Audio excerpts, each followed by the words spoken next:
Welcome. I am calling to order this Board of Education meeting. It is Monday, July 25th, 2022. It is 6:08 p.m. We are in the Nashua North Boardroom. Ms. Raymond, can you call the roll? Sure.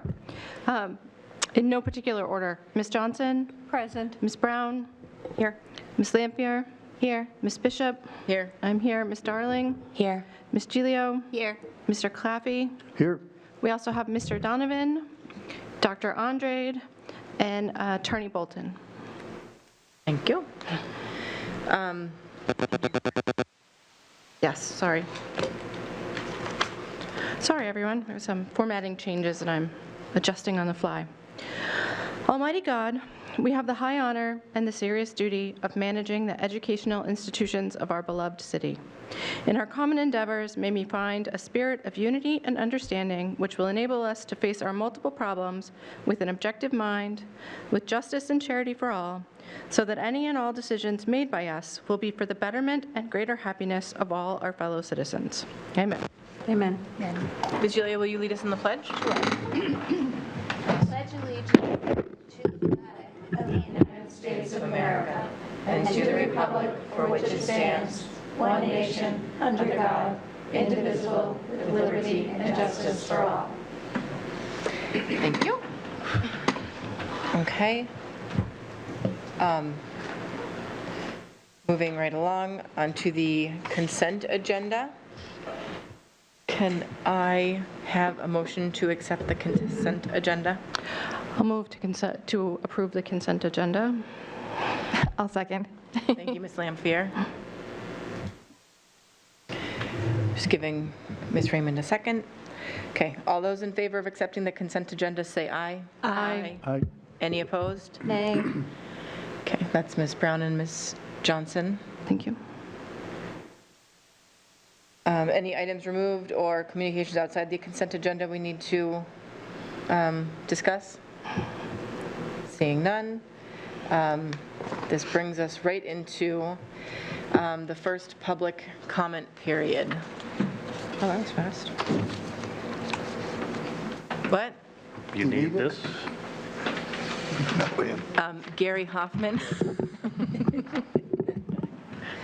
Using my psychic ability. Thank you. Thank you. Did you turn this on? Yep.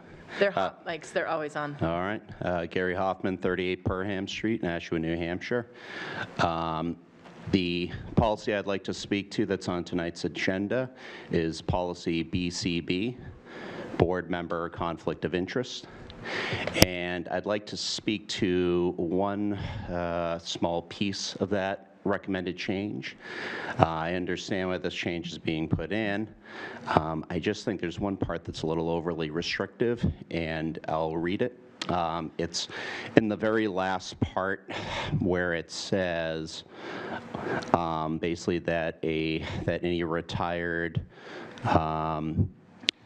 Nashua School District employee could not participate in any board discussion of the collective bargaining agreement.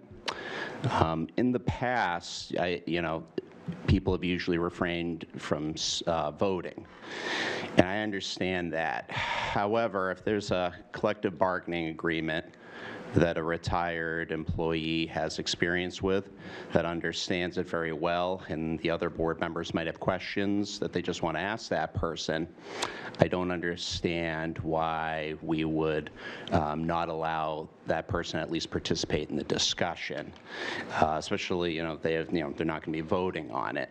So that would be the one part that, and Attorney Bolton can probably explain this more, that if I would strike, I'd strike that because, for example, if you have a question about why the class size and the teacher's contract, why the cap is at 31, a retired teacher might be able to explain why that number is. Certainly not going to be voting on it, but just help answer questions. So that's my only recommendation. Thank you.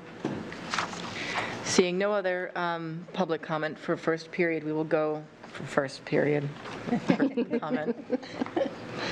We'll go right into the superintendent's comments. Dr. Andrade, I'll give you the floor. Thank you. I would like to start this evening by adding my first congratulations to the class of 2022, more than 835 of them. It's been interesting to me to learn about their post-high school plans.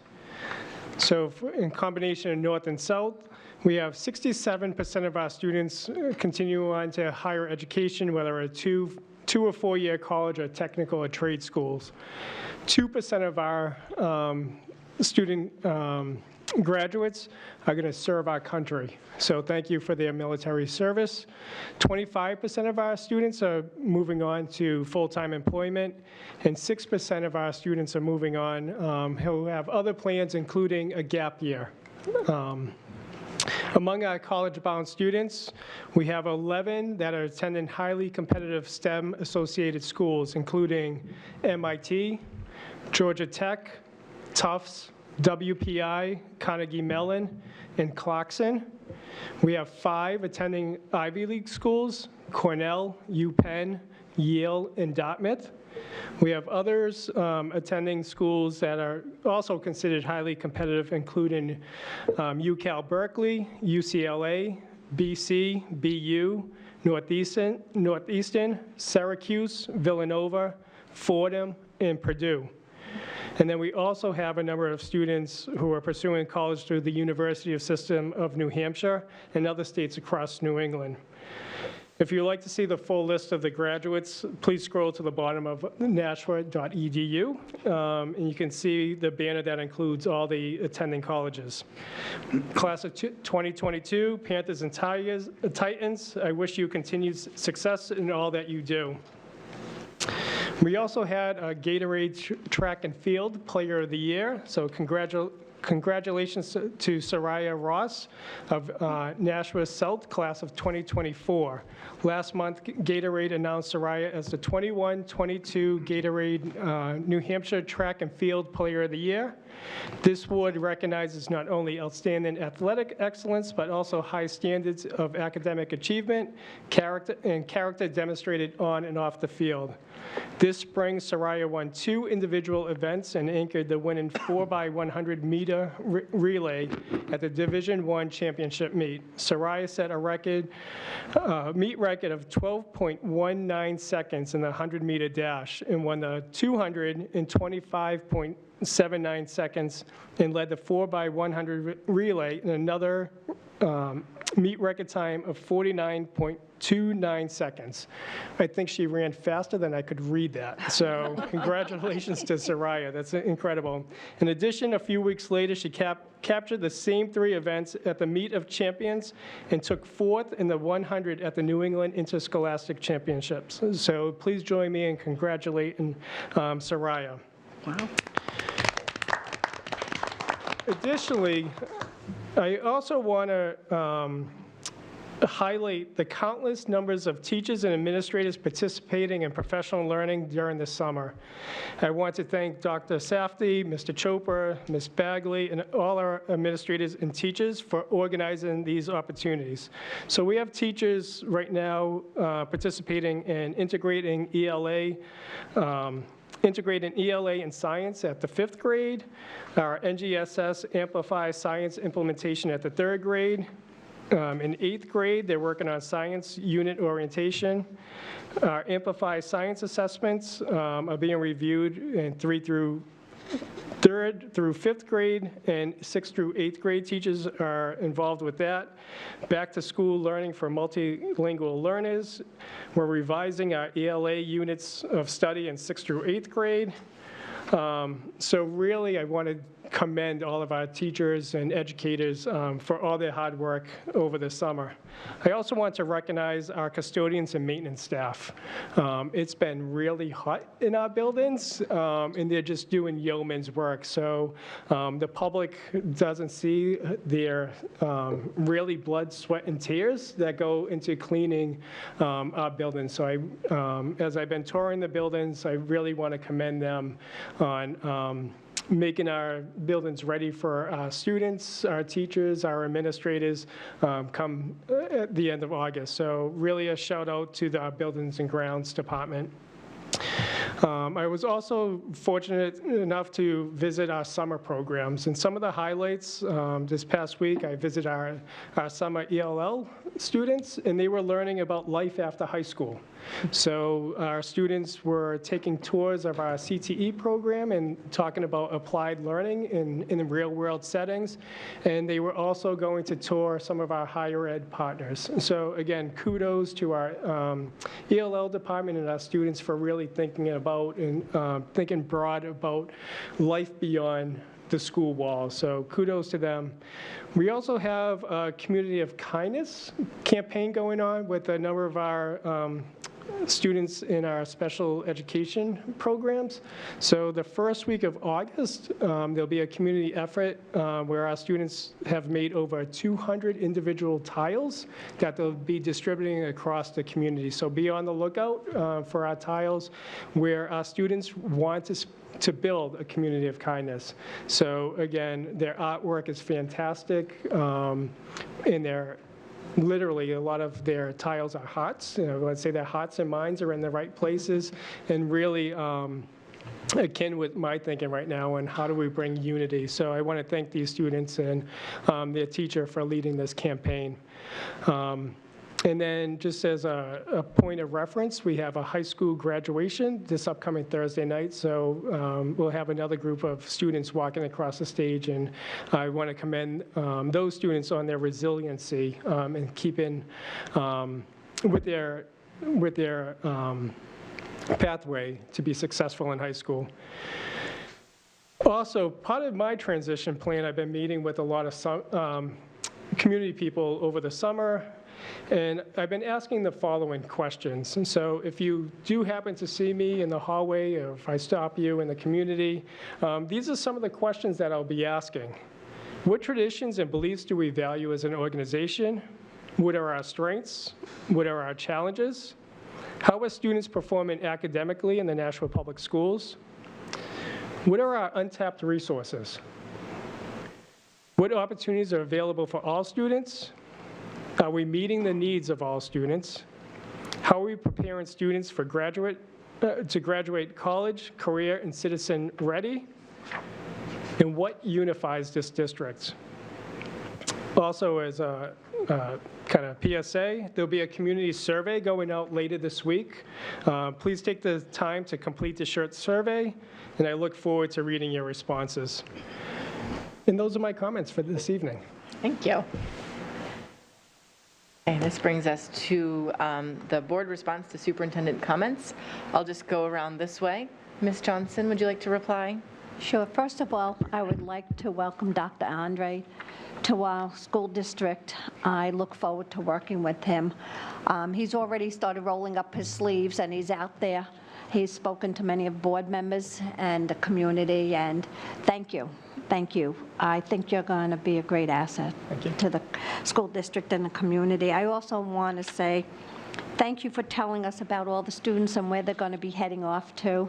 It was a great graduation. It's hard to believe, it's like, 6 weeks ago that we sat at seeing them at Stello's graduating, and we were so proud of each and every one of them that walked across and got their diploma. So again, I want to welcome you to the community. Thank you. I just want to say thank you for doing so much community outreach and asking really important questions on how we can work together to move the district forward. So thank you for that. Lampier? Yeah, it was a great, I liked your comments very much. Thank you. Ms. Raymond? Welcome, and I've been excited to be a part of a couple interviews with you and meeting with you and hearing about all the work that you're already doing with the Chamber of Commerce and with other community organizations is fantastic.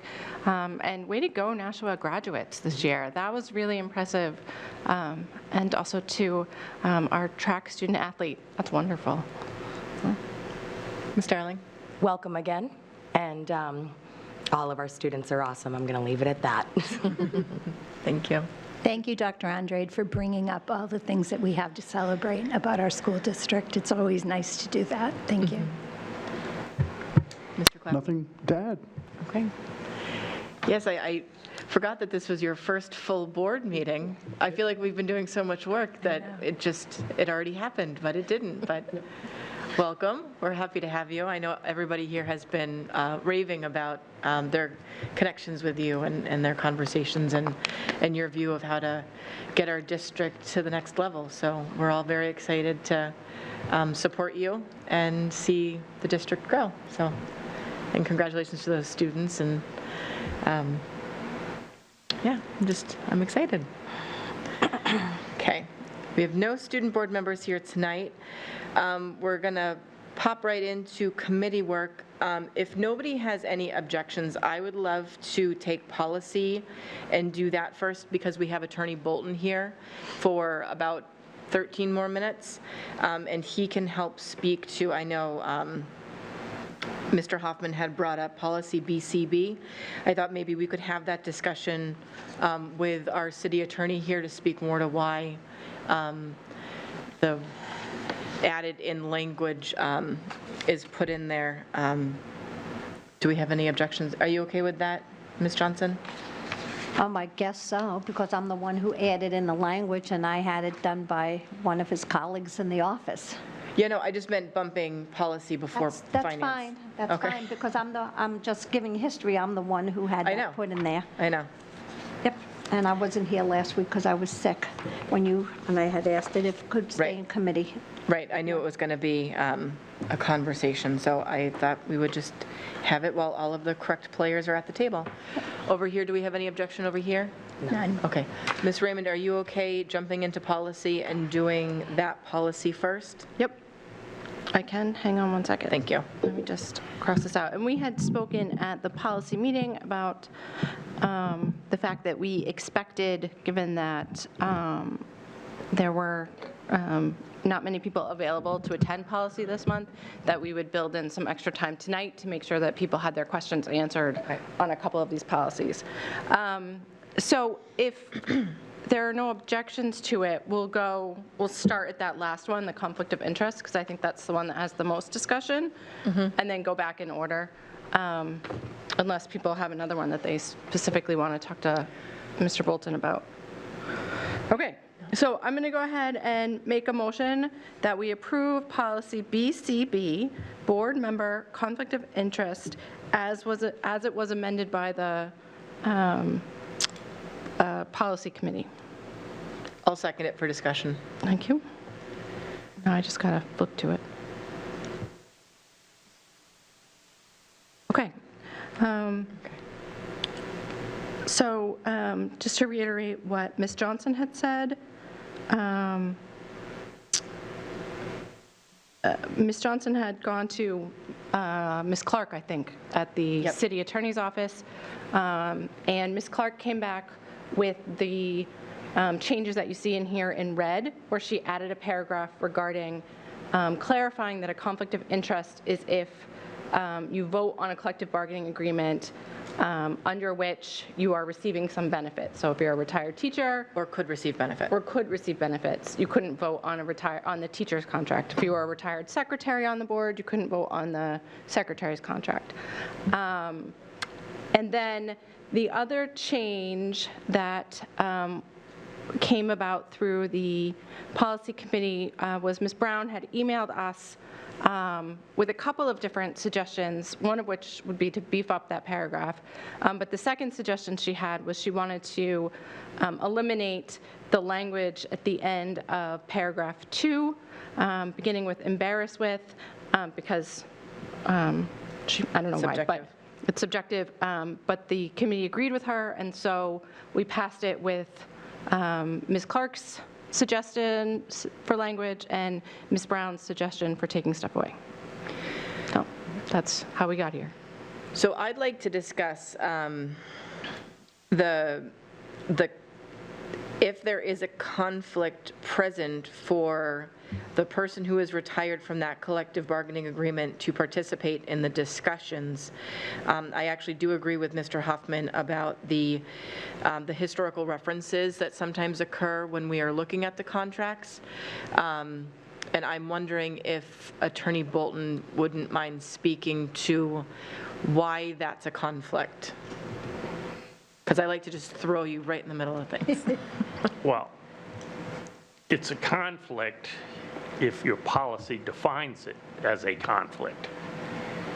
And in this case, it's not just merely being retired and having previously occupied a provision that is covered by that collective bargaining agreement. It is if that collective bargaining agreement provides a benefit to a retiree from that position. So if a retiree gets no benefit, because it's all prospective, it's all, what a current teacher or secretary or custodian is going to get paid, that's not a conflict for someone who would not be getting those wages. On the other hand, if it provides some continuing benefit to retirees, one thing that you often see is some provision to pay some or all of health insurance for some period of time. And that would be a benefit provided by the contract. Obviously, if you're voting on something that provides a benefit to you that's different from the benefit that's provided to the citizenry in general, you have an interest that is different from the average citizen, and that's where you have a conflict. Your personal interest is in conflict with your general good management interest. And generally speaking, most bodies would say that extends not just to voting, but also participating in the consideration at any point in time, which would be in the discussion of whether it should be approved and why it should be approved. So that, I believe, is why it's written the way it's written. Does that have to do with the possibility of gaining influence over votes? I think that's one of the possibilities that it guards against. But legally, like what is it, you're saying that it's not a conflict until we put it into policy? New Hampshire law allows you to define a conflict of interest. I think when you have things that are very blatant, court may well void a decision by the board if it is just patently unreasonable to not have considered it to be a conflict. But it would obviously, all of these things would be very fact-specific.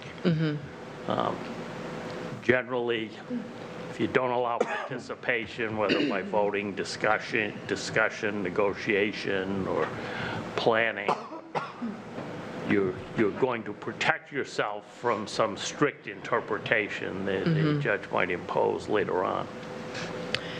What would prevent, so let's say I had a question about articles of change within a contract. Is there anything that would prevent me from calling whoever I want to get clarification on something? I mean, obviously it's confidential, but if I were to, let's say, reach out to a retired teacher and say, why are we in the space that we're in now? Can I do that on my own volition so that I know that I'm voting with the best information, or is that considered the same kind of conflict? We're assuming you are not a retired teacher who gets a benefit under the contract? I am not You're just a member retired going yet. to vote, right?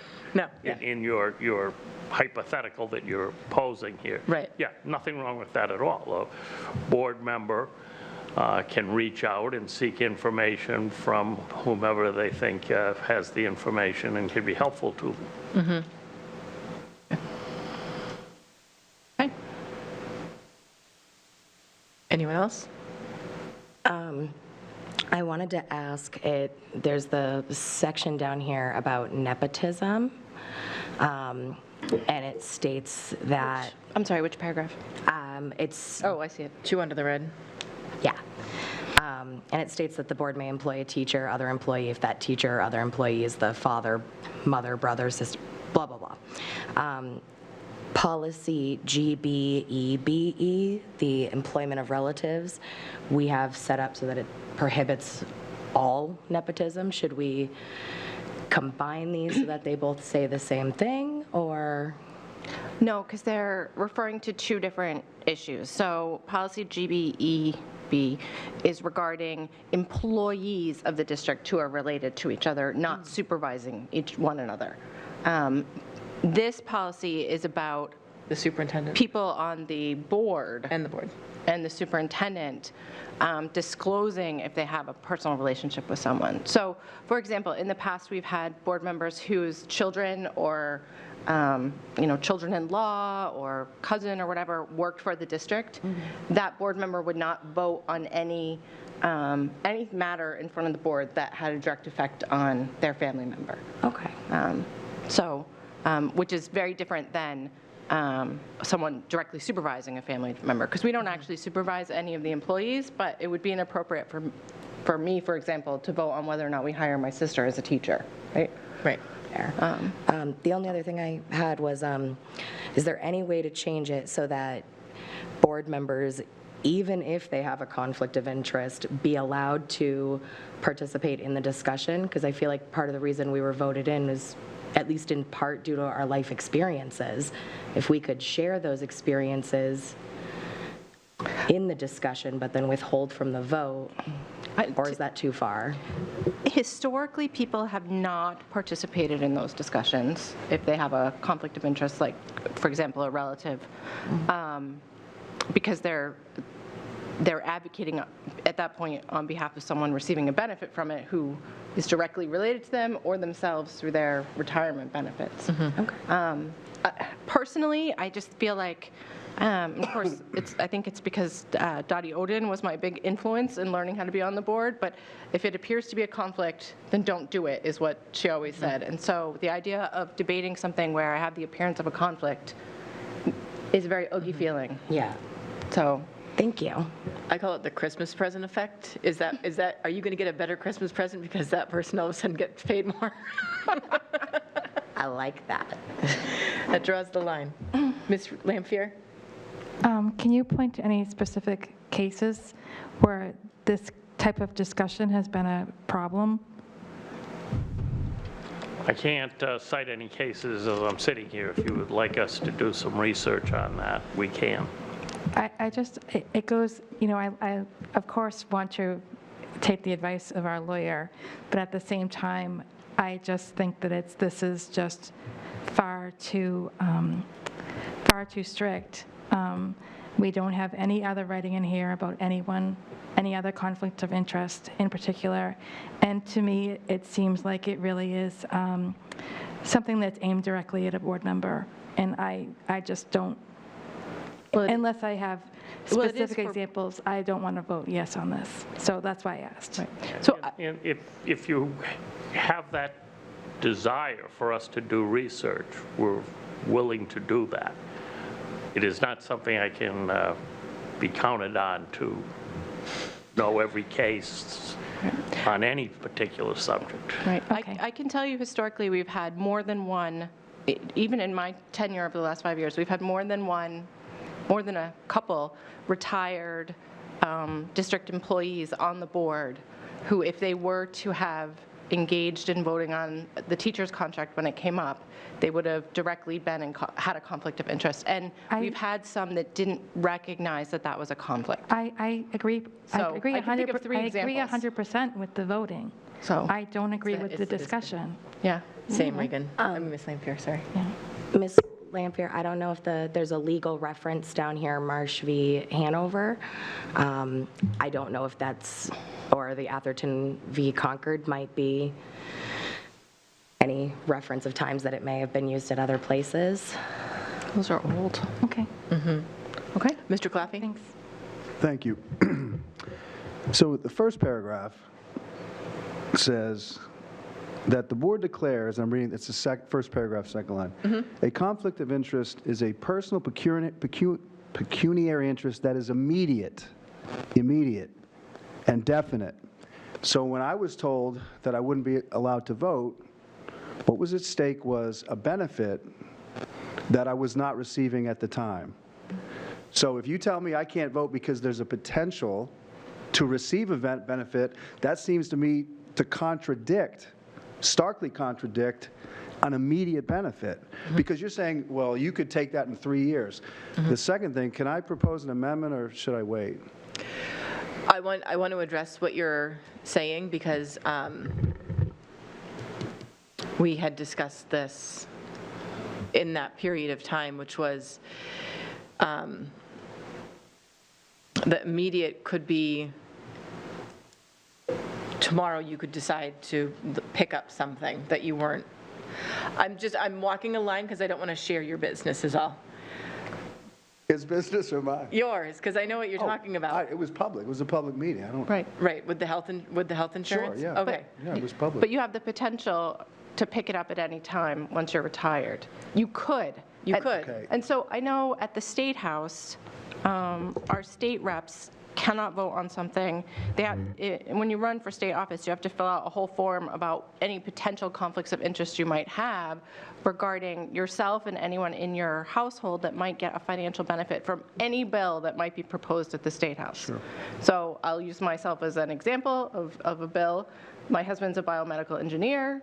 If I were a state rep and someone was proposing a bill that gave, tax incentives to medical companies, Sure. I shouldn't vote on that. I don't get a benefit out of it. Probably it wouldn't affect my husband, but it would affect his company. And so, there are, I don't know. Personally, I just feel like I strongly feel that we should avoid, I think that we should avoid advocating for something that we could have a potential benefit from. But that's why we vote, so.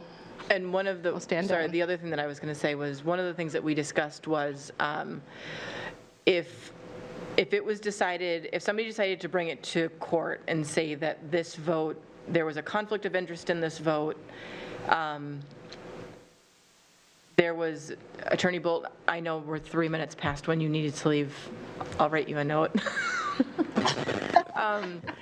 There was, what does it say if somebody were to challenge our vote because there is a conflict of interest? Is it the entire vote is thrown out, or is it that one person's vote is thrown out, if it's found to be true?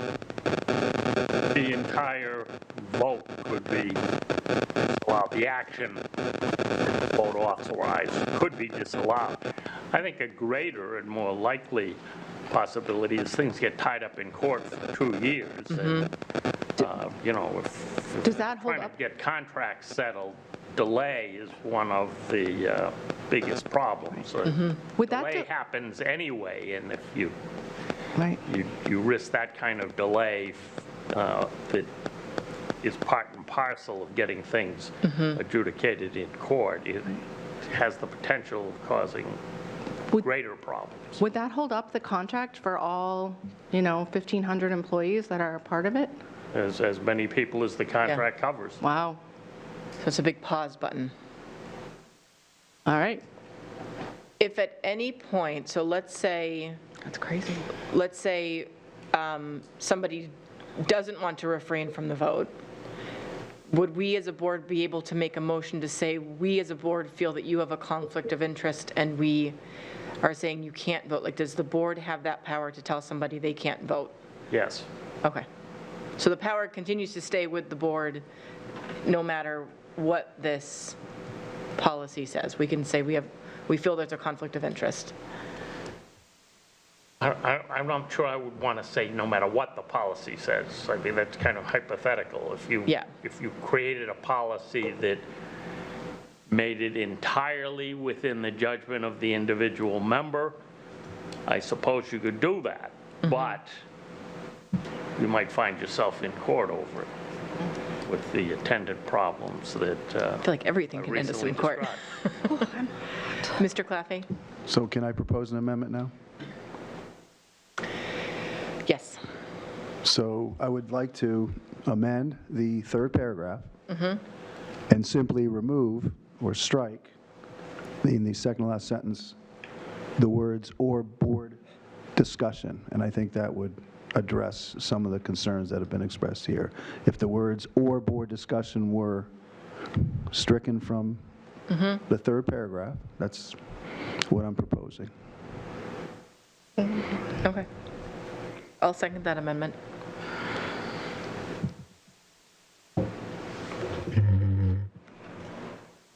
I know Heather has to write this down, giving her a second. Thank you. Got it. Okay, so on the amendment to strike "or board discussion,"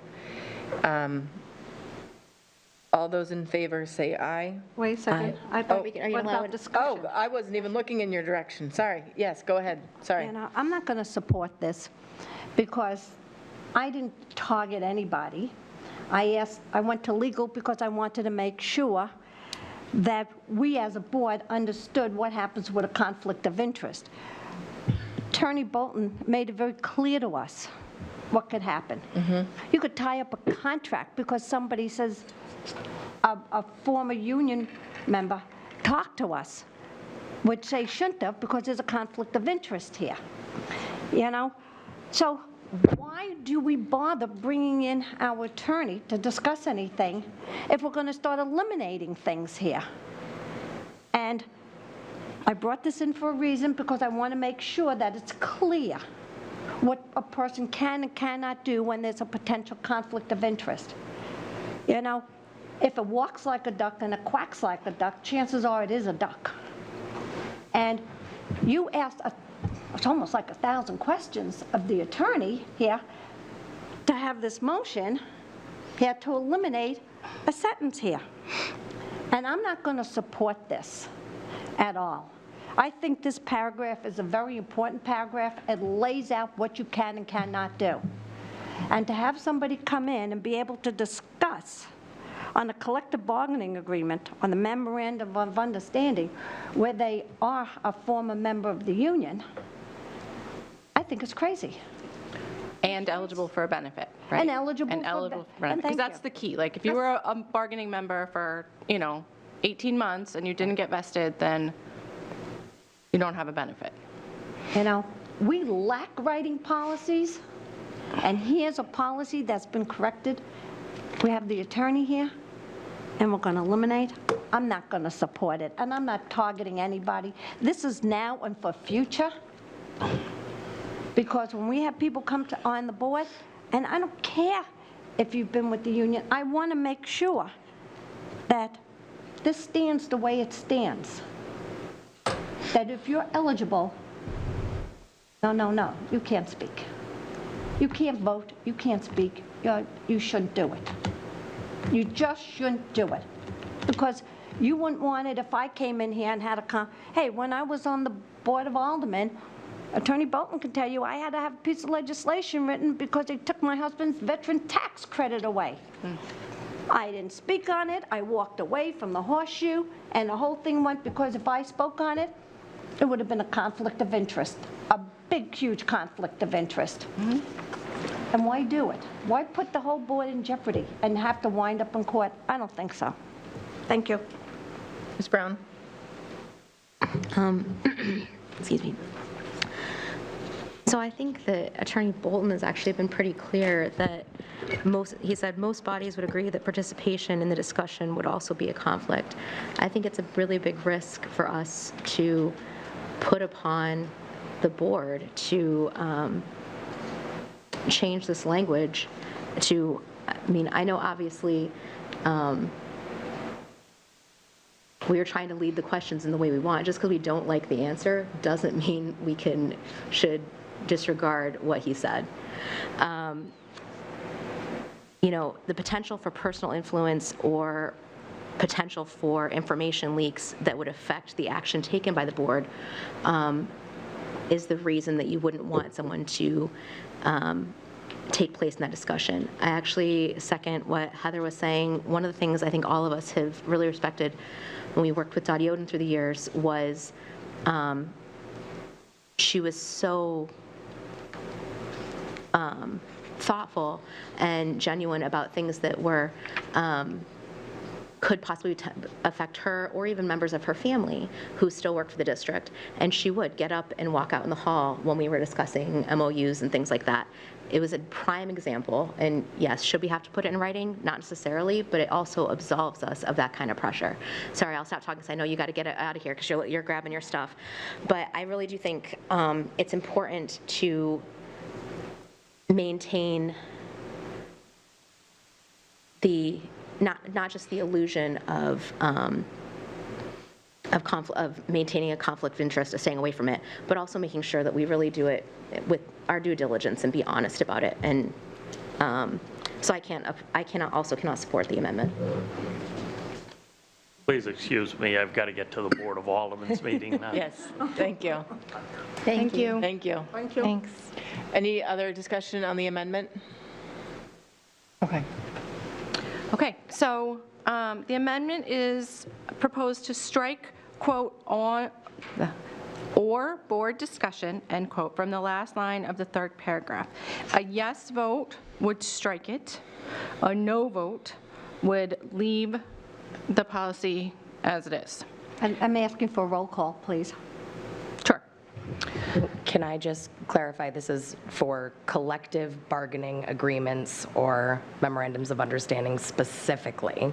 Yes. It just, so yes, so on, only in that red paragraph, we're only striking, it says, said board member shall not participate in negotiating that collective bargaining agreement or MOU and shall abstain from any vote, and then we're striking or board discussion. Okay, So we'll thank just- you. Okay, so I didn't set it up for a roll call, but I will. So on the amendment, Ms. Darling? No. Okay. Mr. Claffey? Yes. Ms. Gilio? No. I'm a no. Ms. Lampier? Yes. Okay. Ms. Brown? No. Ms. Johnson? No. And Ms. Bishop? Yes. Okay, so that is 2, 3 yeses. 1, Amendment 2, fails. 4, 5 noes. So the amendment fails. So we go back to the motion at hand, which is to approve policy BCB as amended in the policy committee meeting. Do we want to do roll call vote for that too? Or? Yes, please. Okay. Okay, hold on, I'm just, I feel bad for the person who has to read this later, because it's a little crowded tonight, and I'm still just looks like better than how I arrows did it. and stuff. All right, so on the motion, which is to approve policy BCB as it appears in your packets this evening, a yes means keep it with the changes that you've gotten, a no means keep working on it. Ms. Darling? Yes. Mr. Claffey? No. Ms. Gilio? Yes. Yes. I'm a yes. Ms. Lampier? No. Okay. Ms. Brown? Yes. Ms. Johnson? Yes. And Ms. Bishop? Yes. Okay. So that is, oh shoot, my lines are too close together. 2 to 6. Yes. Motion passes. Thank you. 2 Okay. to 6. Now we can go back up to the top to the beginning of policy. Yep. Let me just indicate. Wait. I put it backwards. Sorry. Hold on. I wrote it backwards.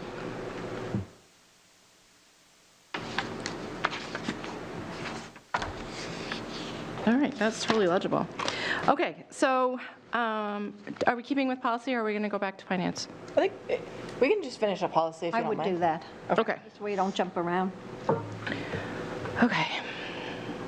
The one thing about utilizing my paper is that now I gotta, no paper, I gotta scroll. Do you know if you keep it like this, you actually have the scroll on this side and you can just click to all the different, Mine doesn't do that. just saying. Maybe it's because I didn't install Google Drive yet. Okay. The first policy is, I am making a motion to approve policy JLCEA, use of automated external defibrillators. I'll second it. Okay. This one, we had another one that was a companion policy to this that we did last month. This policy was updated by our head nurse and our security director. I don't know what I did with my notes, to make sure that it complied with state law and, and Mr. Chopa also reviewed it. So, Any discussion on it? okay. Seeing none, all those in favor, say aye. Aye. Any Opposed? opposed? Sorry. Seeing none, motion passes. All right. The next policy is policy 8235. I move that we rescind policy 8235, professional day notification. I'll second that. Okay. And the reason that I am recommending that we rescind this one is because it's from 1989. This hasn't been our practice in over 10 years. We typically, if an employee wants to have an extended professional experience, they talk to their supervisor runs it through the superintendent approves it. So we have not gotten notice of people going to conferences. However, we do typically get something back through curriculum or at the main board letting us know what our educators have learned. So. Okay. Any other discussion or questions? Seeing none, all those in favor say aye. Aye. Any opposed? Opposed? Any opposed? Nice. Just trying to make it fancy. Motion passes. All right, so the next one is policy BBB, which was due for review. The last time we looked at this policy was in 2008. So we're updating it from a number, giving it a letter, and making some really minor adjustments. So I move to approve policy BBB, board organization. I'll second. Okay. Any discussion or questions? Can we change the date of organization? My thought process is, I came in on my very first meeting and we were voting on who's the chair, who's the clerk, and all of this other, and which committees. It's a lot. And I feel like it's asking, especially new people on, to vote for two very, very big positions without any experience with either of those people. Yep, I think that's fair. When Dr. Andrade and Dr. Sarpti and Ms. Kinsella and I sat down to look at this one, we had a nice long chat about that and about why we're getting inaugurated on a Sunday, and then the very next Monday we have our first board meeting and we're like, go, and it's unfortunate. Unfortunately, the answer is that we cannot start doing the work of the board until we've been inaugurated, and the inauguration isn't until when it is. Yeah. So in order for us to push out doing the organizational meeting, we would have to lose a couple weeks in January of district work. I don't know what the solution is. We kind of went around and round and didn't come up with one. What if the people who had the positions, like you were president last term, you would maintain president for the first 6 months and then do the vote? So that our positions, instead of being an annual We'd have to change in that January, it would policy. have to be annual in July. Which would also give a president and clerk this rest of the summer to figure out the position. It's an interesting idea. We'd have to change the policy about board president and clerk roles and responsibilities, because it says that is decided upon at the organizational meeting or the meeting prior to the organizational meeting. So we would have to address that policy in order to change it. But then you're running the risk of what happens if the president is an outgoing member and then we don't have a new somebody to immediately start. And we've changed policy to reflect that it all starts in July. That means the board can't function till July. Ms. Gilliard? I understand what you're saying, Ms. Starling, but I think probably all of the people, like I did before I joined the board, I came to many board meetings. I watched many of them on TV. And so by the time I was inaugurated and then thrown into having to make a big decision, I already knew a lot about the people who were on the board, at least the people who weren't just inaugurated the day before. Ms. Brown? So I actually think this kind of goes to the policy 1129 about caucusing before, that we haven't been doing, but actually that we're talking about rescinding. The option of a caucus would actually give the opportunity to have those kind of discussions before. I'm not saying we actually have to use a caucus, but just because we haven't been doing it doesn't mean that we shouldn't have been doing it, or in case. And I think the important part of that is that particular policy that's kind of related to this one is that it's supposed to be live, and as opposed to individuals talking about, making phone calls and that kind of thing. I would suggest that maybe, because I actually think these are all really valid discussion points, maybe we should take BBB and 1129 back to committee to discuss a little more thoroughly about how they relate to each other. And I mean, honestly, there could, maybe it's not 6 months, maybe it's 1 month, maybe you do it in February, and unless, maybe that would be another method that it would give an opportunity to get a little bit more settled. I don't know. It does seem like there's some really good thoughts happening here, but it seems a little bit detailed for a full board meeting. Yep, I would like to say something here. And I think Ms. Brown and Ms. Darling have very good points. When 2 members of the committee that night couldn't be here, I was sick and Ms. Darling had a personal, I think bringing this back to committee might be something good to discuss, because 2 members weren't there that night. And Ms. Bishop had to jump into the role. And I think especially where Ms. Darling has a lot of valid points. If you've never been elected before and all of a sudden you're coming in, it's a hard thing to kind of jump in. But I think there could be other ways that we could discuss on how to get members up to speed. Like whoever we pick to come on the board, they're going to have a little bit of a grace period before our next full board meeting, once we pick them, so they can come in and sit here more. And it would behoove them to do that. Yep. In their best interest, basically, to be here for the meetings and even the committee meetings, to hear and see what's going on, so when they come on board, it won't be such a shocker. So, yeah, when I guess it was the 2 elections ago, Ms. Kinsella and Ms. Vernaccio and I had sat down and talked about moving the orientation, because before you didn't get your new board member orientation until after the first meeting, and so we moved that to December.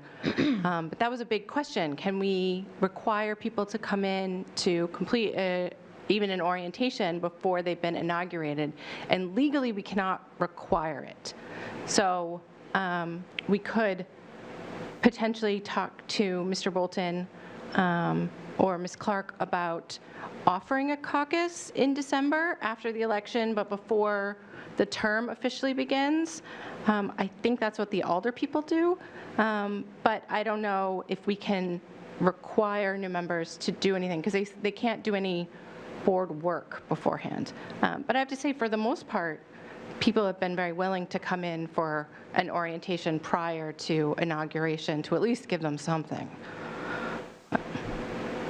So I have no problem withdrawing both BBB and 1129 to policy and following up with legal to get a little bit more information for the board, if that's what people would like.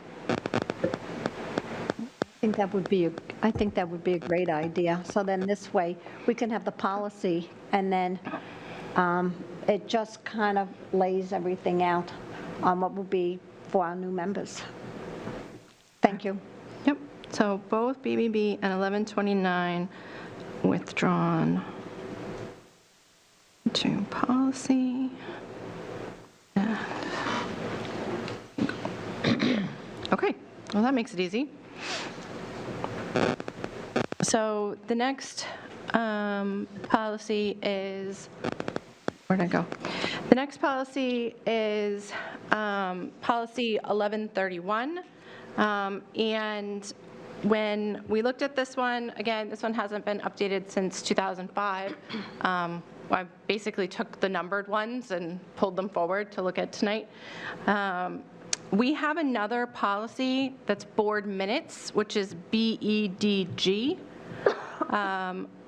which, where did I write it down? So BEDG, if anybody wants to look it up, it has specifies how the minutes are taken, where they're published, all that stuff. So this is actually a repeat that didn't get rescinded when BEDG was done last. I understand that people have some discussion and wanting to talk about minutes, and so BEDG is in the queue.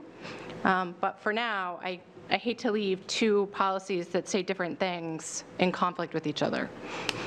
So my recommendation, and I'll make the motion, is that we rescind 1131 board records and keep BEDG and put it on the queue for looking at it.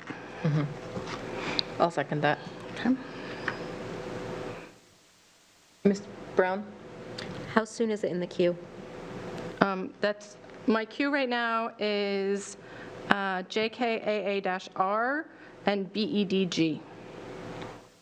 And I've asked. The particular policy? For August. For August. For August. So that's my list, unless, depending on what administration comes to me with.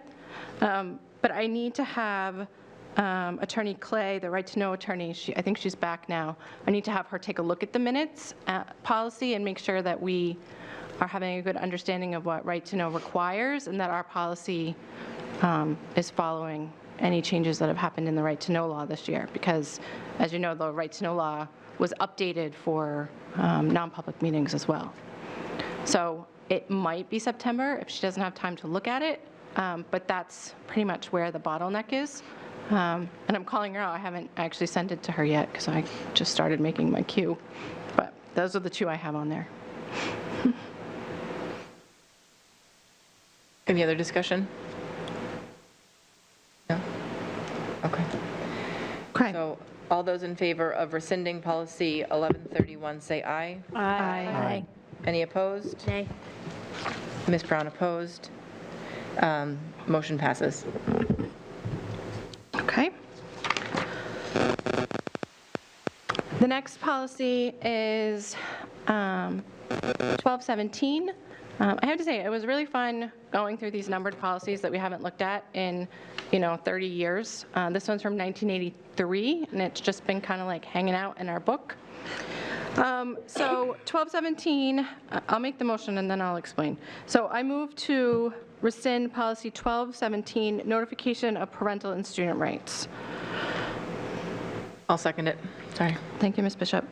Okay, so this policy is a duplicate of, well, it's not.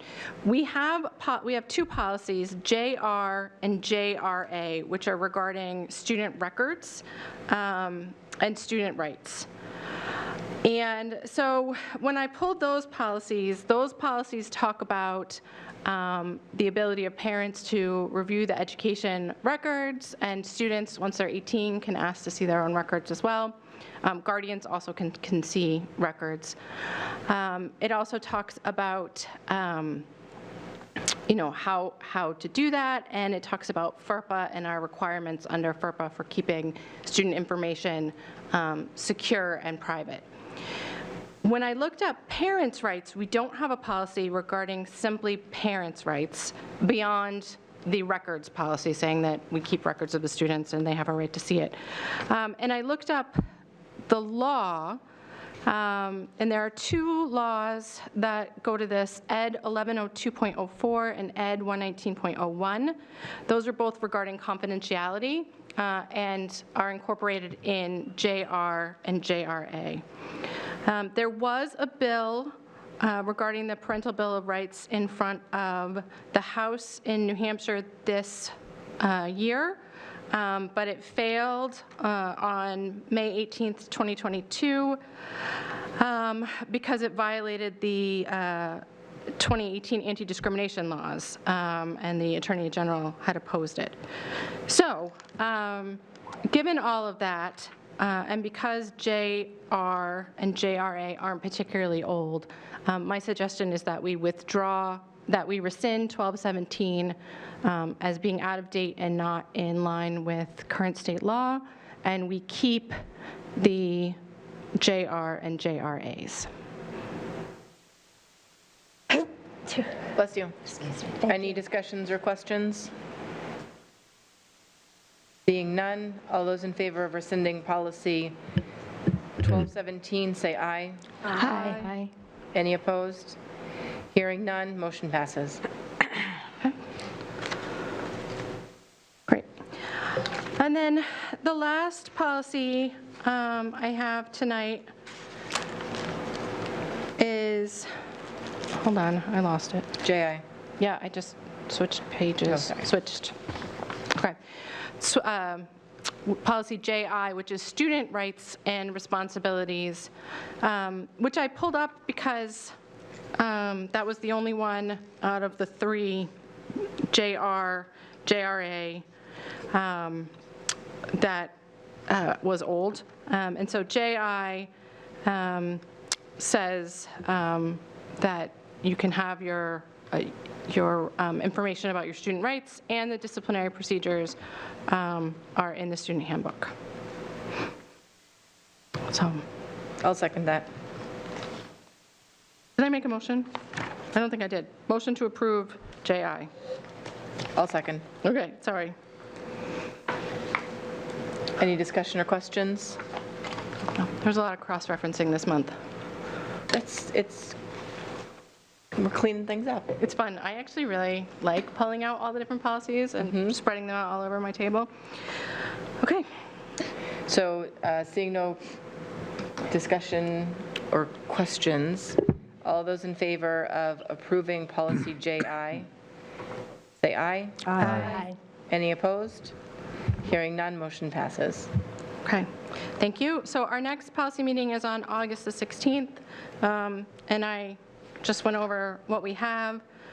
Just so everyone knows that JKAA-R, which is in my queue, is regarding restraint, but I think it's in front of the State Board of Education right now for review, so that one might hang out in the queue for a while.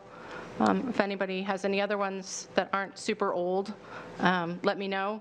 Otherwise, I'm going to continue to go oldest to newest as I look at them. With a smattering of on time. Yes, it's like a mix. We have a list. Okay. Thank you for policy committee updates. Ms. Johnson, I will give the floor to you for finance and operations. Madam President, may I? I was thinking about our guest tonight, and we've already changed the agenda. I was wondering if we could move personnel. I don't mind that. Do you? I don't care. Okay. We're going to be here anyways. Yeah, I'm Yeah. easy tonight, that's okay. Okay. So, Ms. Gilio, I will take the floor from Ms. Johnson and give it to you. I should have said human resources. Yes, it's okay. No, I think that's fine. Okay. So I need to move to suspend the rules because we met earlier this evening. Second? And All those in favor? Wait a minute, I didn't get, who said second? Was it Ms. Brown? Ms. Brown? Thank you. Just a sec. Sorry. I think we need to have room on here for moving to suspend the rules since we do it every single meeting. Go ahead. So all those in favor of suspending the rules, say aye. Aye. Any opposed? Hearing none, motion passes. Ms. Gilio, back to you. Okay, so during our meeting, we approved the personnel recommendations dated July 25th, 2022, which numbered 52. And so that passed, and then we had administrative recommendations. Would you and- would you like to make a motion for the full board to pass those personnel Oh, okay, recommendations yes, I as guess well? we should do that before we move on, yes. So it would be nice if the full board would approve all these new personnel recommendations that we think are important. So the motion is to approve the personnel recommendations dated 7/25/22. Absolutely, thank you. Second. Thank you, Ms. Brown. This is not my best night. That's fine. Very hot in here. Okay, so we also have two administrators. Wait, we have to vote. I have to vote. I know. She's See, so it's the- excited. This is just great. Okay, so all those in favor of approving the personnel recommendations dated July 25th, 2022, say aye. Aye. Any opposed? Hearing none, motion passes. Congratulations to all those new employees. Yay. Continue Yes. on, Ms. Julia. So we had administrative recommendations. First, we motion to nominate the approval of Matthew Posca as the Assistant Superintendent of Secondary Education for the 2022-23 school year at an annual salary of $116,000. Second. Thank you. Ms. Brown? Go ahead. Any comments or questions? Seeing none, I was just pausing. All those in favor say aye. Aye. Any opposed? Seeing none, motion passes. Congratulations. Congratulations, Mr. Posca. Now you can officially sit in the U. Right? Your job starts now. Tomorrow morning. Tomorrow, okay, tomorrow. Also, I motion to approve Brittany Duffy as Human Resources Director for the 2022-2023 school year at an annual salary of $110,000. Second. Thank you, Ms. Brown. Any discussion or questions? Seeing none, all those in favor, say aye. Aye. Any opposed? Seeing none, motion passes. Congratulations to you as well. I will give the floor to Dr. Andrade. Thank you. Just as a quick introduction to the community regarding now Assistant Superintendent Posca. Mr. Posca comes to us with over 20 years of admin experience, ranging from an athletic director to an assistant principal and principal most recently at Elm Street. At Elm Street, Mr. Posca was a member of the district's middle school steering committee that planned for the restructuring of the 3 middle schools. He was also on the district's middle school redistricting committee. He was a member of the secondary reopening team.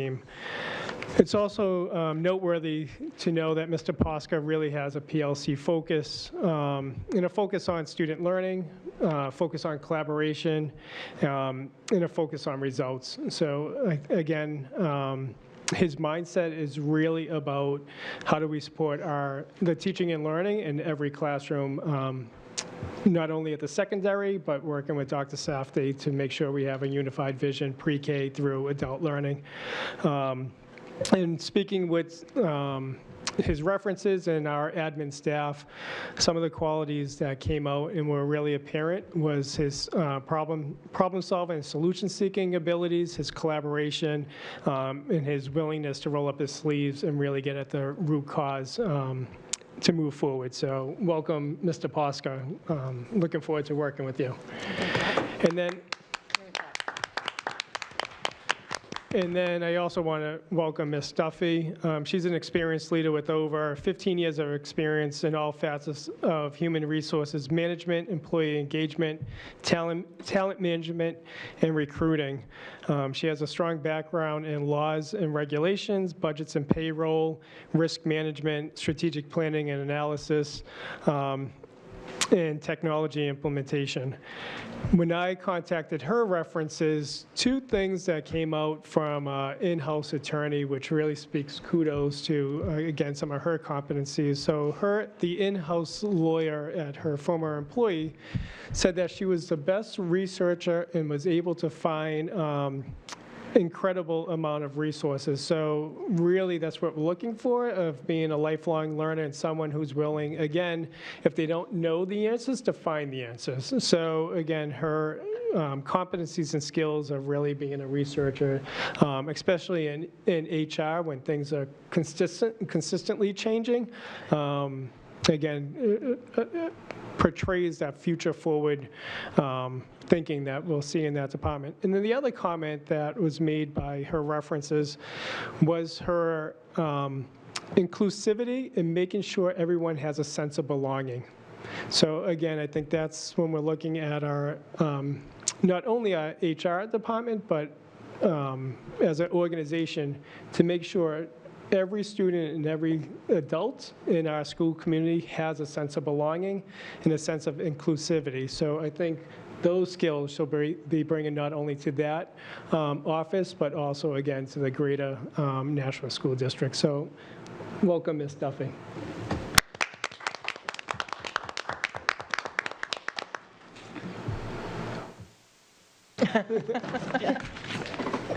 Thank you. Drive you. safe. Thank you, Mr. Claffey, for giving us the opportunity to flip that around. I'm sorry. Again, I will give the floor back to Ms. Johnson. Hey, the rate we're going tonight. Okay, I also would like to suspend the rules for a meeting that we had earlier this evening for the Finance and Operations Committee. Second? Any comments or questions or discussion? Seeing none, all those in favor of suspending the rules, say aye. Aye. Any opposed? Hearing none, motion passes. I'm going to make a motion to approve 2 portable outdoor scoreboards from the Kyle Benninger Memorial Trust in the amount of $5,505. Second? Sorry, that was Ms. Brown, Ms. Brown. do these outdoor scoreboards have a better bell? They're on wheels, so we can These move them around. are, these are temporary boards to go to fields that are not at. So there's no thing. like So, dying yeah, duck so that's indicating when For the future reference, that's on the, we'll be discussing that at a Yeah. future agenda, is the Born over Estelos. Oh, God. Sorry. We need to start some kind of a booster project to fix that. Hey, we hear it in the neighborhood just fine. We hear everything. It sounds like one of those, like, you know, the dog toys that look like the ducks, and when you step on them, it's like, I just want to make that comment because where I live, I can walk over there. It goes around the river and back to right into our neighborhood. So we hear it perfectly. You might not hear it at the stadium, but we hear it perfectly in the neighborhood. Oh, it's a great Titan call. can I? Yeah. Can I just say a huge thank you to the Kyle Bettinger Memorial Trust. It's a wonderful gift to the district, and I'm sure that our student athletes will be very appreciative of this as we move forward. So a big thank you to Lisa and the folks over there. Yes. So all those in favor of approving the outdoor scoreboards, say aye. Aye. Any opposed?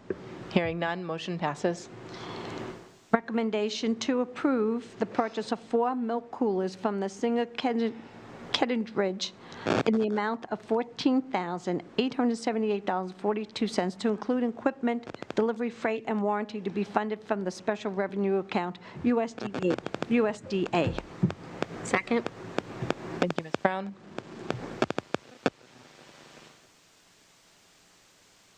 Any questions or discussions? Seeing none, all those in favor say aye. Aye. Any opposed? Hearing none, motion passes. I move to approve the contract for paving, Dr. Chris, to Hudson Paving of Hudson, New Hampshire, in the amount of $42,420 deferred maintenance account. Second? Thank you, Ms. Brown. Any discussion or questions? Seeing none, all those in favor say aye. Aye. Any opposed? Motion passes. I move to approve the contract with Carroll Center for Orientation Mobility Services in the amount of $50,000 to be funded from the Special Education IDEA grant. Second? Thank you, Ms. Brown. Any questions or comments? Discussion? Seeing none, all those in favor of approving the contract say aye. Aye. Any opposed? Hearing none, motion passes. I move to approve the contract with Going too Booth Beat Therapy for Augmentative Communications in the amount of $35,000 to be funded from the Special Education IDEA grant. Second? Thank you, Ms. Brown. No, you're good. Okay. Sorry. We're just like blowing past Heather's. No, ability there's no, logical line breaks in the book tonight. I know, I have to do the same thing. So I lost my place, and then I thought I couldn't figure out which grant we were on, but now I'm back, and so we're good. Okay. So luckily, Ms. Johnson and Ms. Brown have been a team, so it's been very easy for me to remember who made the motions. Okay, so all those in favor of approving the contract with Boothby Therapy, say aye. Aye. Any opposed? Hearing none, motion passes.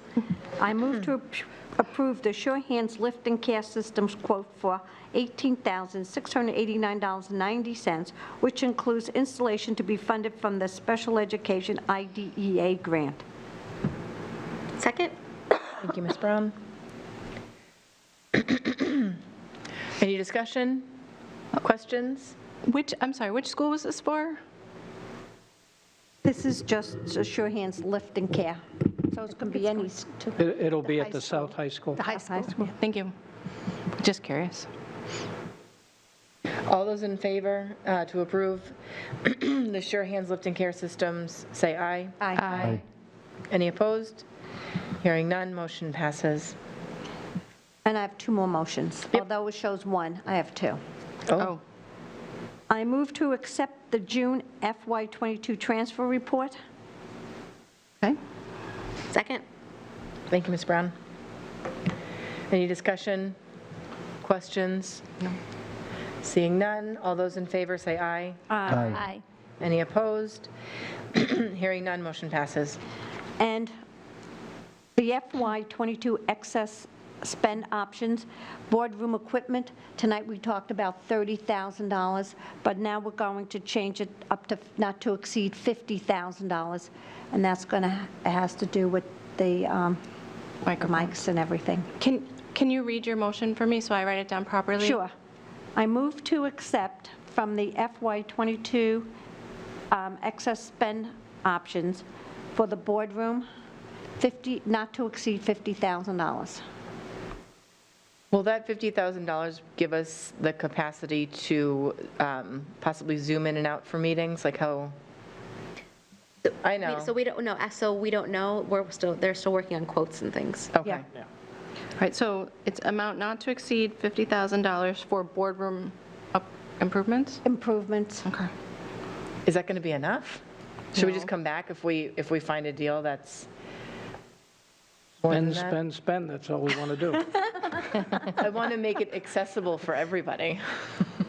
Did someone second that? We already, it's just for the record, we actually did, I'll second it if it hasn't been seconded. But we did, it was at 35 before, we actually bumped it up to not to exceed 50 at this meeting to give a little bit of buffer space. We're hoping it doesn't exceed that, and they have to come ask us if it will. Okay. I was just hoping we were all on the same page about not just audio, but getting people into, because we just had that big discussion about making the meetings more accessible. Well, we had that discussion earlier at our meeting, too. Yeah. And after, could we vote on this, and then I'll discuss something else, Meg? And I was going to say, and also, as we're getting quotes, the ETV folks would love to be kind of a Yeah, little bit be involved part in of that it, as well. please. Absolutely. Whatever meetings there are about that, They need to the be part of ETV it. people should be there because they know how all this stuff works. Yeah. And- Right, and any upgrades that we have to do, they have to be able to make sure they're working with it. Right. I mean, Mr. Johnson and Jimmy, oh my gosh, I just blanked on your last name. Sorry, Jimmy. Mr. McLean, like dropped everything last week to Yeah. fix an audio problem. Pete cut his vacation The short. meeting right after they had dropped everything to fix an audio problem. So we owe them giant thanks, and I want to make sure whatever we get works for them. Yep. Okay, so all those in favor, say aye. Aye. Any opposed? Hearing none, motion passes. May I Happy just- shopping. May I just say something? Ms. Brown and I just found out, rather than using the phones for people to call in, Yeah, they you should be can, calling but just one person can call in on that. on that one? But we Yep, knew one. that the whole time. Okay. It was just easier to manage right next to me. So when Mr. Moser was ill, that's what we used for the 18 months while he was at home recovering. There are notes on there for it. And his, So there's a Post-it. I think that's his old phone number too, that's still Yeah. up there, we could probably take down. And it's right, if you ever need it, it's in the board book. There's a Yeah, that's what a we found out tabby. tonight, too. Oh, sorry. Yep. I mean, it's amazing what you find out as you come to more and more meetings. Yep. So if anybody needs it, in the board book, it's even color-coded, and it has like pictures for those Yeah. of us who like to see things exactly the way they look. Yeah. But it may need to be updated if we get a new AV system, so. It absolutely should be. I don't know how old it is. 1989. I mean, it shows how to connect the laptop too, and that's not ours, that's ETV's, so Yep. I'm never touching that. Okay, so we are moving right along. No committee on curriculum. When's the next one, Jess? Next month. Next month, okay. Okay. No updates from the ad hoc middle school naming committee, liaison reports. Ms. Gilio, would you care to update us on joint special? Sure. We just had a joint special committee meeting Thursday, July 21st. And officially, it was the first time that the new middle school was referred to as the McCarthy Middle School. And at the McCarthy Middle School, there will be an official groundbreaking to take place on August 11th at 1 o'clock. A lot of groundbreaking has already happened, but this is the one with the shovels and the, So anyway, and as the architect says that with McCarthy, they're doing some design updates. They've decided to put in an ice melt walkway like we have here. And they've talked about the plantings of natural grasses and mixes in collaboration with the Conservation Commission. And the construction of the school is making really good progress. Pennachuck, the architects are working on the main entrance walkway. They're looking into additional areas of the building to dehumidify beyond what has already been or will be dehumidified by the end of the summer. And that work may not happen until next summer, but they've requested design for that. The construction said that lots of renovations are happening this summer with the site work, including traffic patterns and paving, and that things are going well. Fairgrounds, they had to do some additional flooring replacements.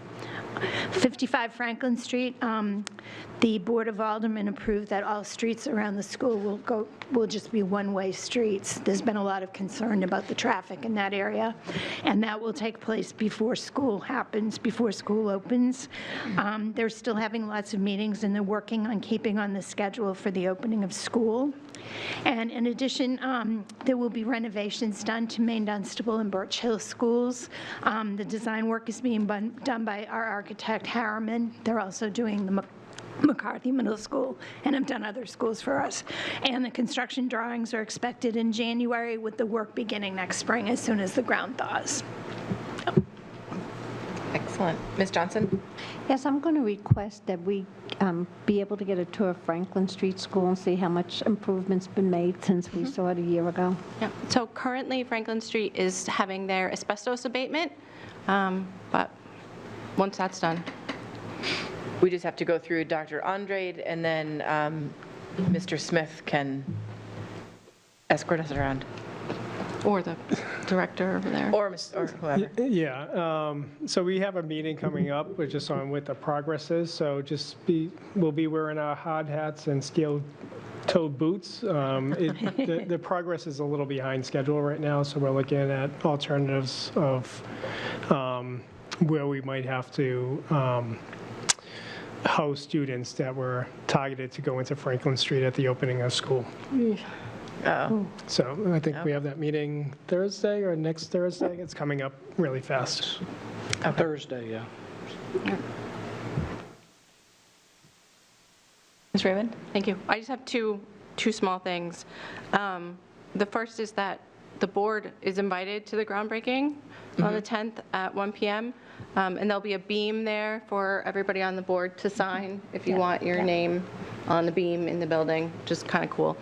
And then the second thing is they handed out at the meeting the plaque for whose names go on the plaque on the new this is for Pennachuck. And I'm just going to pass it down to Mr. Claffey and then background to Ms. Johnson so that everyone can check the spelling of their names, because we did find one spelling error. We want to make sure that that doesn't go on a big plaque. So Forever.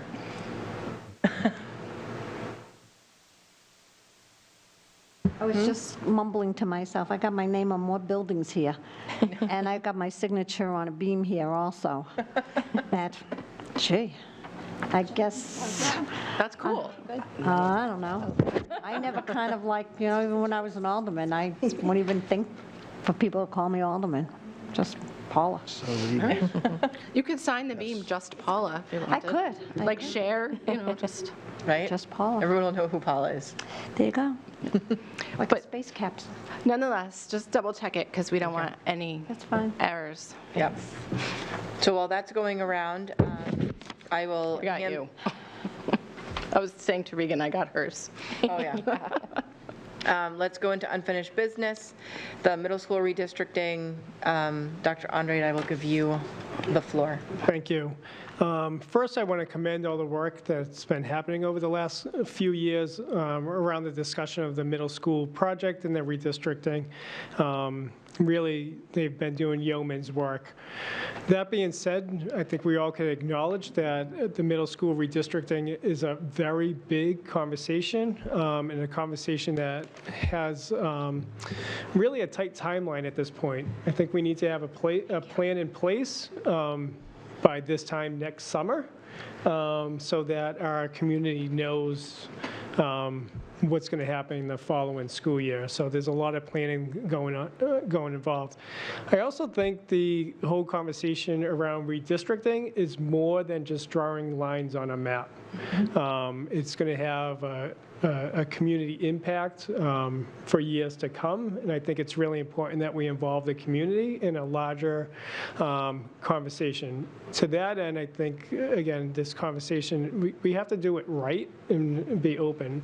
And I think it's really important for the board in the district to look for experts in this field and have an experience in redistricting and community engagement. So it's my recommendation tonight to go out for an RFP to find a firm that can help us lead this discussion, to engage the community through a number of forums, to help our BEEP committee, to bring recommendations to them, experience in different middle school conversations, and again, really what are strategic moves that we need to take and ask the right questions kind of going forward. So again, this is, I think, a really big task that's, again, could it be a generational decision, and it's bigger than just middle school. It's going to have impacts, again, on K through 8 and possibly the high school. So I think it's really prudent that we look on making sure that we're getting the right advice, the right guidance, asking the right questions, and again, more importantly, making sure there's community involvement, and community being, the community at large, parents, business owners, so on and so forth, our teachers, our students kind of coming in. So it needs to be an inclusive conversation that funnels back to the BEEP and funnels back to the BOE in this consultant to be able to make recommendations 1, 2, and 3 for us to make really informed decisions going forward. So it is my recommendation to support our BEEP, to support our community at large, and support the board in making a wise decision in a transparent way. Ms. Raymond? I'd like to make the motion, and then I have a couple questions. Sure. Okay, so I move that we authorize Dr. Andre to seek an RFP for school redistricting consultants. Second? Is that wording appropriate? Oh. Yeah, okay. Thank you, Ms. Gilio, to second that. Second? Yes. Now you can start with your, those questions. You okay? Okay. All right, so my question is, are we also going to be looking at the balance of students in the elementary schools? Because I know we have some schools that over time our population has shifted, so some are very full and others are significantly less full. And that's what I expect, where it trickles into a bigger K-8 kind of conversation in those pathways. So that, again, I think as we start exploring these, having the consulting is what are the ramifications that might impact other areas. So I do believe that through the redistricting kind of conversation and looking at our projected enrollment and future enrollments, that a conversation might come up on what schools with, declining enrollment, what's a feasible recommendation for those buildings? So I think that's going to emerge. Thank you. And then my second question is regarding the balanced enrollment and equity project.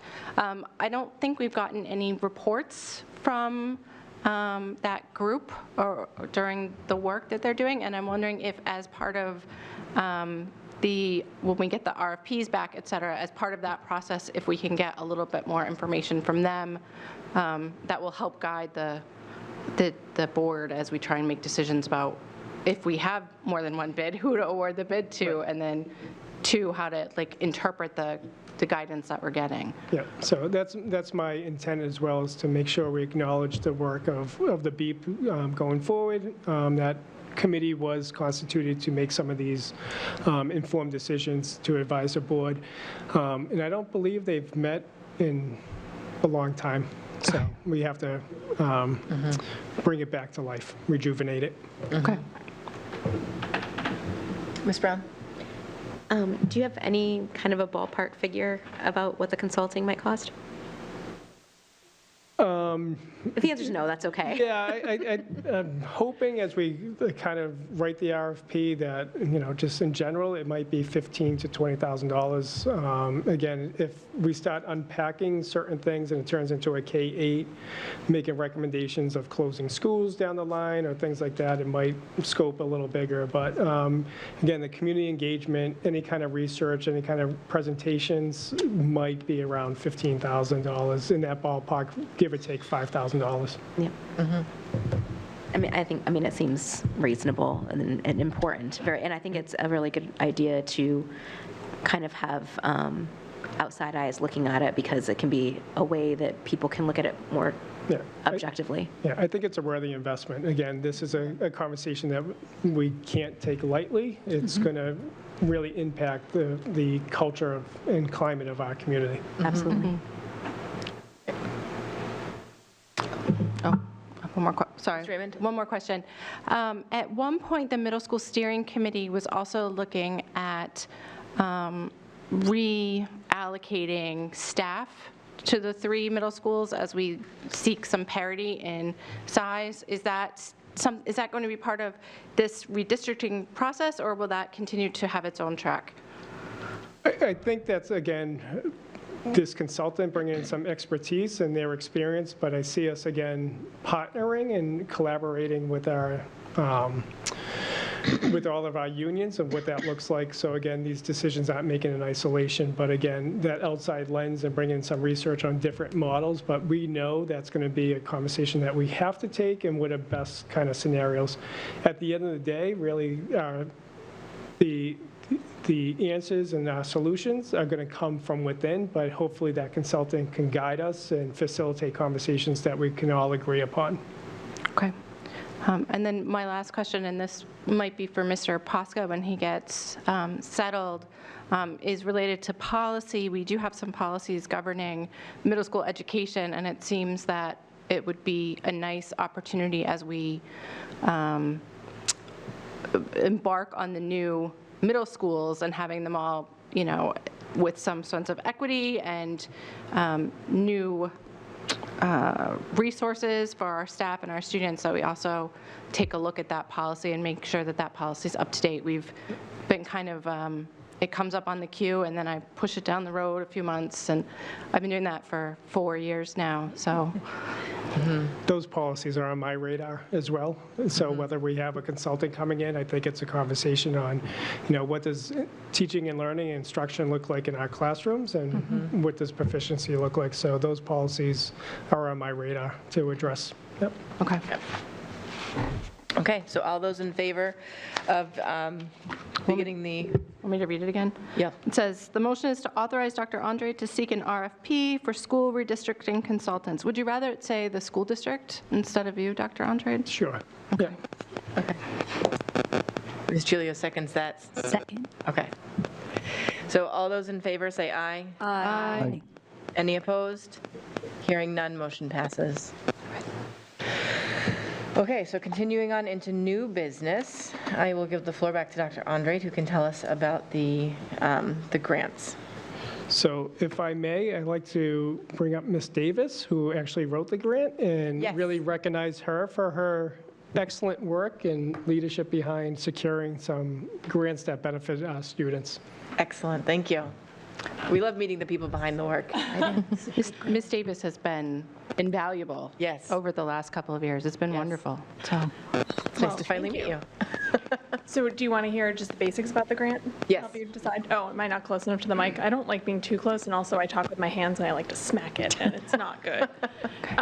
So the grant essentially is something that I worked on with Taylor Paquette, who was the McKinney-Vento liaison at the time, and Megan Daniels, the McKinney-Vento social worker, and also Bob Chopa, obviously.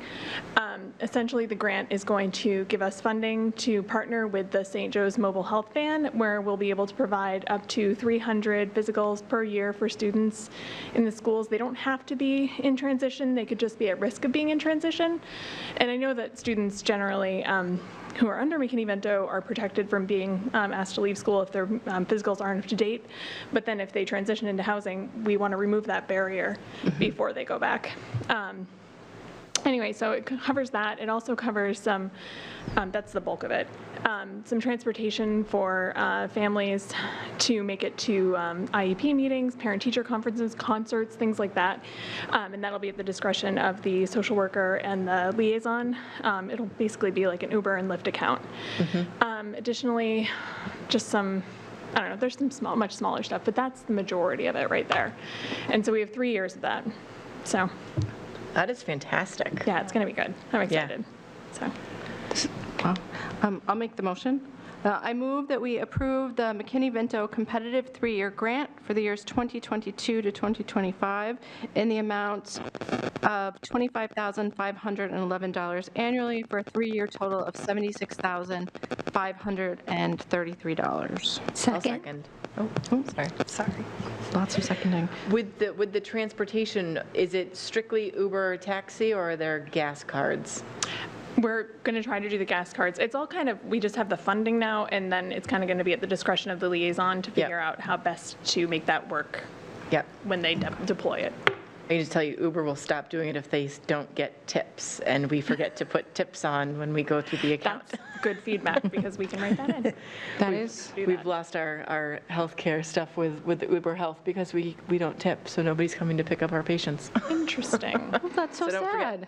No, thank you. Well, they work off tips. Right, it's just, it's Tip sad your for service everyone. people.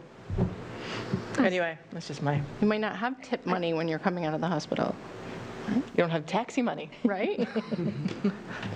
Ms. Lampier? I was just wondering if this is something that, that's a grant that's been applied for before? Is it something that the school's gotten in past years, or is this the first time? It's never been available before. It's from the Department of Education, and we do get generally McKinney-Vento funds that are formula, and this one was competitive. So, yeah. Okay, that's great. Thanks. Seeing no other discussion or questions? I'm right here. Oh, sorry. Thanks. One more. Sorry, I just wanted to know what the goals of the grant are. Like, what is the feedback that you have to provide back to McKinney-Vento?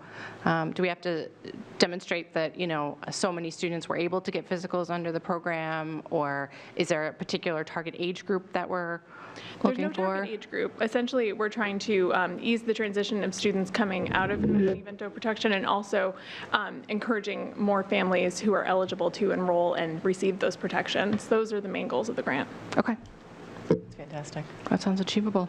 Wonderful. So all those in favor, say aye. Aye. Any opposed? Seeing none, motion passes. Thank you very much for getting us this competitive grant. That's wonderful. We appreciate it. Thank you. And thank you for coming and sitting through our meeting. That was fun. Excellent. Aw, that's all the stuff I love. Oh, sorry. Dr. Andrade, is the McKinney-Vento social worker a position that we still have open? That it was a Megan Daniels, right? It was somebody else. I need to look, I think that might be the one that's actually opening at this time. Yep. Yep. Yeah, I think that Taylor left, and I think that's the one that's open. Yep, okay, thank you. So if anybody wants to do good, go to our website. Right? I want it. It sounds fabulous. quit the board to go help kids. You can apply online. Yeah, but we can't, No, you can't. No, we talked about that earlier. Yes, no. Like, one or the other. right. I know. All right, so this brings us up to our second public comments. Mr. Claffey is the Sherpa of our Do we have any? our public comments. There's none. Seeing none, we will continue on into board members' comments. We started off with Ms. Johnson. We'll start off with Mr. Claffey this time. No comment. I just want to thank everyone who's working so hard this summer, all of us, all the staff, everyone in the district. There's a lot of amazing things going on, and it's been really hot. So Yeah. it's wonderful that this can continue. Thank you. Ms. Darling? First of all, I'm shocked by the number of people in our audience, considering how many people are interested in the new board position. Just throwing that out there for certain applicants. Also, the National Suicide Prevention Lifeline has a 3-digit number that you can now text or call for mental health crisis or help assistance of any kind. It's 988. You can call, you can text, and you'll get a hold of somebody who's actually trained to help you, and they can transfer you to 911 if it is needed. So, yay for public announcements. Yeah, I feel like that 3-digit number has changed several times over the last couple of years. It has. Now it's Yeah. 988. Yeah. And it was a weird 844, the Yeah. mobile crisis number. Anyway. Continue on, Ms. Okay. Raymond. Thank you. Couple things. I wanted to just thank the city. Last week, as you all know, we had a very, very hot heat wave, and the city opened the pools extra hours. The library was open extra hours, amongst other cooling locations. So they are going back to their regular hours this week, even though I thought today was melty. We still have places available to cool off.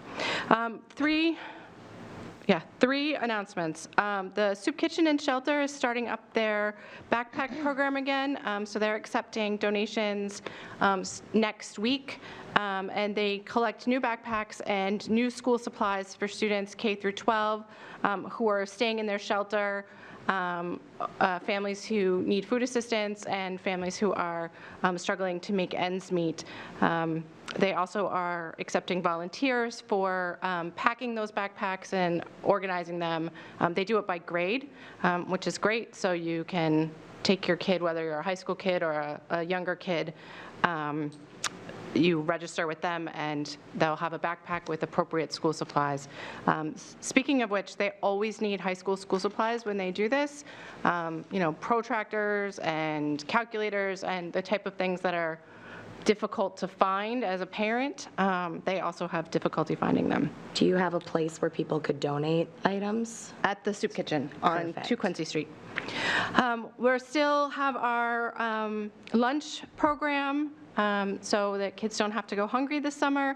Ledge Street, Amherst Street, Mount Pleasant, Dr. Crisp, and Fairgrounds all have breakfast and lunch available. The Nashville Library also has lunches available. And Soul Sisters Catering Service has a food truck that has been going around on Thursday nights and delivering meals for families. Any kid 18 and under can go and get them. Soul Sisters is accepting donations right now. Last week, they had 150 meals and ran out before they even got to Amherst Street. So there's a large need in our community right now, and our community is responding, which is just wonderful. And the last one, and I'll say it again at our next meeting, is Nashville Goes Back to School Night. Has been scheduled for the Thursday before school starts. That's at the Nashua Public Library. Usually all of the principals come, students can meet their principals, fingerprinting are there, a lot of our community agencies are there. There's like a little bus, kids can go on the bus and find out what it's like to ride the bus. It's a really great community opportunity for people new to the district, but also coming back to get ready for school the next week. That's the second to last Thursday of the month. At 5:30? I can't believe we're talking about back to school already. Yeah. Sad. Ms. Lampier? Oh, no, I don't have any comments tonight. Thank you, though. Ms. Brown? No comments, thank you. Johnson? It's sad, summer's almost gone already. We're already done with July. The kids are out of school about 6 weeks already, somewhere around there, you know? Another week in July, let's not hurry. Yeah, well, I know, to me, by the time we get to 4th of July, the summer's over with, because I love this heat and humidity. I just want to again welcome Dr. Andre to the district, and good luck. We're all here to work with you. Yep.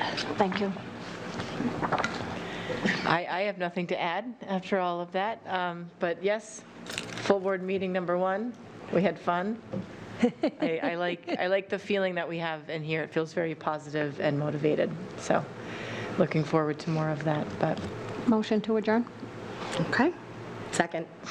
You took too long. I even gave you 3 seconds. I counted. Ready, couldn't you see me moving toward the microphone? Okay, so on the motion to adjourn, all those in favor? Aye. Any opposed? We are adjourned at, look at that, 7:55. Yeah, but I'll never take it again. I'm satisfied now. 7:53. 7:53 PM. Okay.